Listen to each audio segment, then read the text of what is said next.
to the channel, guys. I hope you enjoyed today's video. Let me know if you'll be trying this. Come on in the kitchen with me. Have you ever had a toothache? Probably on the weekend you can't get in to see a dentist. Well, I got you covered. I've been there.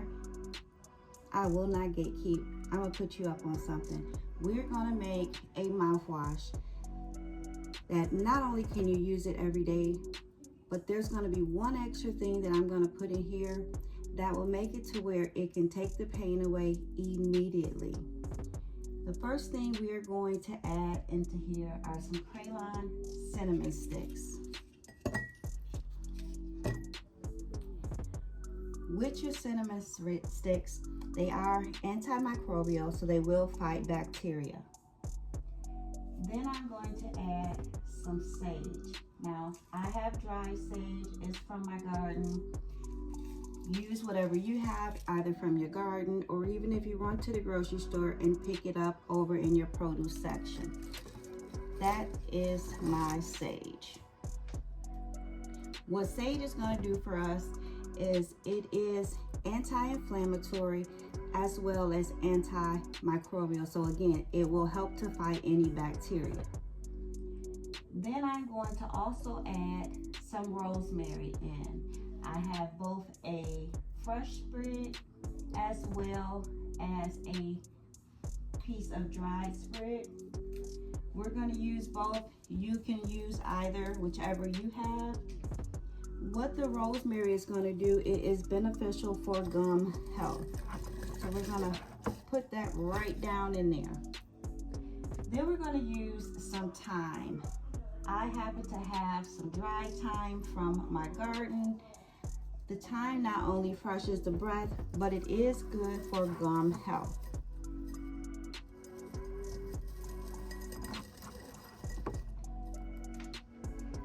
Calendula.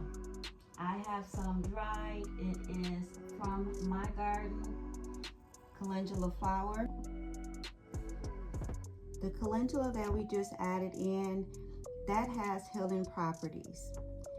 I'm next going to put in a tablespoon of cloves. Adding those cloves in, again, is antimicrobial, so it will help to fight bacteria. I've also got some frankincense resin.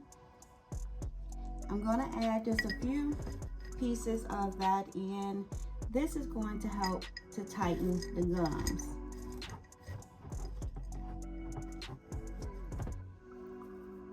It is also anti-inflammatory, so that is going to be beneficial for any that numbing, that throbbing pain that we sometimes get with a toothache. I'm going to also add in some peppermint. The peppermint is going to be good for freshing. Now, depending on how much you have, I have a cup here. Right about now, I've got about a half cup in. Keep in mind, when you add the alcohol, it will need to sit above all of your herbs. So base it off of that. I'm going to also put in a few pieces of anise, just pretty much for the flavor. That is optional for you. I'm going to also add coconut oil to mine. It will give it that good pulling that you get when you buy a coconut pulling mouthwash. If this is something you have an allergy to, then you may not want to do this. Ooh, that shot right out there on me, didn't it?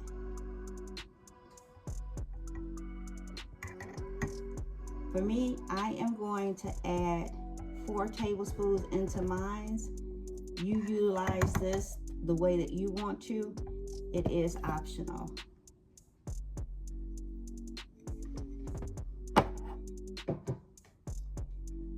We're going to go ahead and top off with the alcohol. This alcohol not only is going to give it a shelf life, but it will keep things good and sterile for you. Just gonna finish that bottle off that I have there.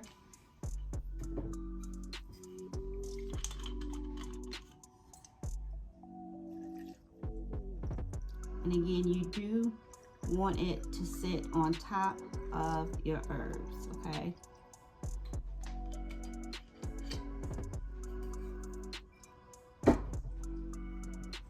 This is where you can stop if you just want a mouthwash. For me, I want to use this as an instant pain relief.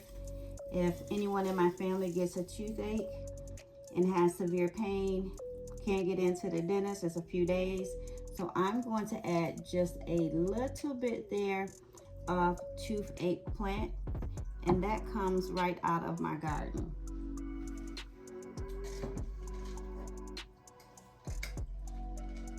From here, you are ready to go ahead and make sure to get your air bubbles out.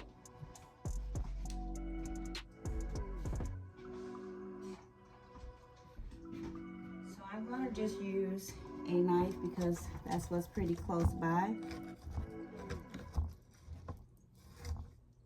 Poke it around in there just to get things kind of moving around.